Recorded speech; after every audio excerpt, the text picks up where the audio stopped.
Kelly. For everyone listening, what's your job role at Core to Cloud? So I am a sales development representative at Core to Cloud. So my job sort of entails sort of starting relationships almost. It'll be the first point of contact often with a person between us and Core to Cloud, introducing them and then getting them in touch with the correct engineer or sales guy to be able to lead it into something hopefully bigger and better. Very good. You have been here how long now? 6 months? 8 months. 8 months. Yeah, okay. 8 months this month. That's gone very fast. I know, That's actually gone it's really fast. really fast. In my brain, it should be like 4 or 5 months. Yeah. Although, if actually I think about day. the day that we recruited you, that actually feels ages ago. Yeah, because it was like, I think it was June I started, so it was kind of proper summer. Wow. That's gone really fast. Mm-hmm. Oh, I know actually your scenario of joining Core to Cloud is slightly different to everyone else because we found a specialist company. Yeah. It was a full day, all candidates in. It was a bit like Britain's Got Talent. Yeah. With a voting panel. You all had to do very scary interviews. It'd be quite interesting actually having you guys involved in the next round of recruitment. I could be quite excited to do that. Yeah, for you to be part of that. I don't know how they approach you or how that happens, but yeah, what was on the job spec or what was it that made you think of going into it? I think, I mean, it was a while ago, so now you're testing my memory, but yeah. I do think I remember looking at it and I didn't know that it was specifically Core to Cloud when I saw it. It was just kind of like a more general job spec. But there was a lot of talks about career progression and how it was cybersecurity, and I'd heard a lot about, I mean, I'm not really technical at all, but I'd heard that it's a very good industry to get into if you can. And I think, yeah, a lot about it, the career progression really appealed to me because I like the idea of working somewhere where it's going to grow into something else. You're not just expected to come in and stay where you are. And yeah, I think, to be honest, I didn't have a job at the time and I just applied to a bunch, and then I got the interview and I was quite happy about it because compared to some of the other jobs, I feel like in my mind this was a more difficult job. So therefore I was like quite impressed with myself that I could even get an interview. And then here we are 8 months later. Yes. Still going on.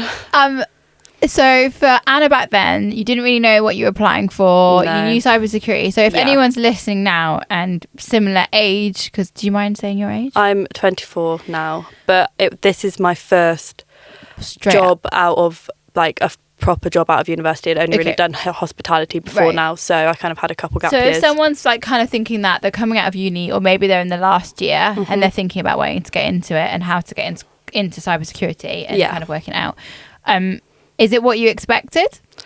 To be honest, I don't think I really knew what I expected. So in that form, no, it's not really what I expected. But to be honest, it's in a way, I think it's more difficult, but it's also easier than I expected because I knew nothing to do with cybersecurity, and that kind of, it's a bit scary going into a job where you don't know anything and you're going to be having conversations with people who know an awful lot, especially in like cybersecurity where it has a reputation of being very clever people who work in cybersecurity.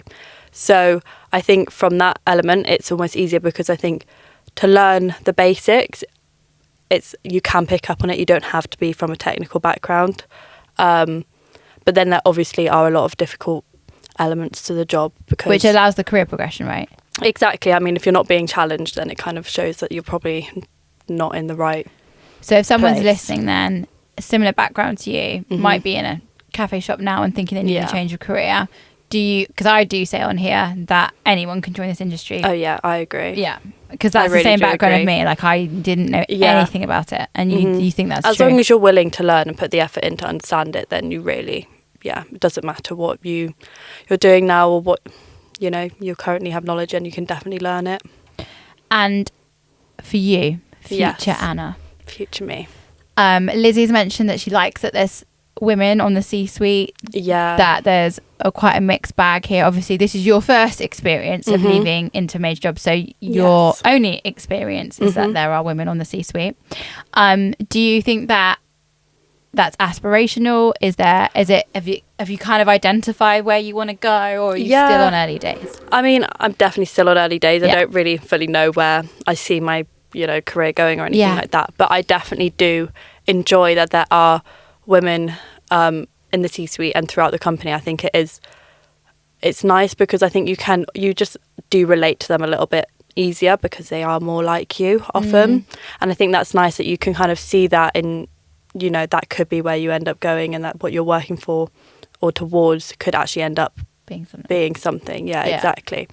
And yeah, it is all, yeah, it's just nice working in a company with women. Like I'm a girls' girl, and this company obviously is majority men. Yeah. So I feel like if there wasn't like any girls, I definitely think I'd struggle a lot more. Like it's nice to have the girls that work here that you can go and talk to, and even if it's not about work. And it's interesting because your team's predominantly men. Oh yeah, definitely. So without the balance on the floor and stuff, you would be. Yeah, it's nice to have, you know, they're just a bit different energies about, and then sometimes you have, you know, and everyone's different, so you can't always just be like the difference between girls and boys. No.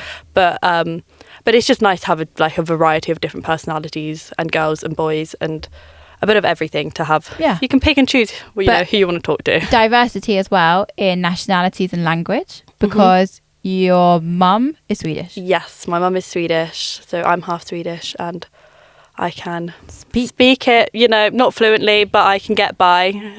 Which is good. Which is very good. But that also gives you a different perspective. Yeah, definitely. Because it gives you a cultural different perspective. So I think even though the section that we're doing today is for International Women's Day, for me it's an advocate of having different opinions, different cultures, different religions. Yeah, different perspectives. Yes. Yeah. Because I imagine, because you are now making connections with businesses and people in Sweden, which is amazing for us. Yeah. But I'm imagining the cultural difference, if you didn't have an understanding of that, could make it much more difficult. Definitely. And I find it interesting as well myself, because I've always had these other perspectives growing up, because I've spent a lot of time in Sweden with my family and whatnot, but still you don't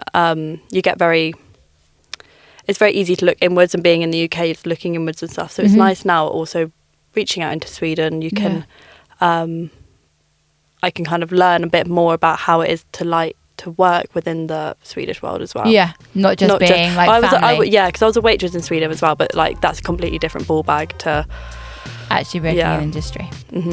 Perfect. Well, thank you, Anna.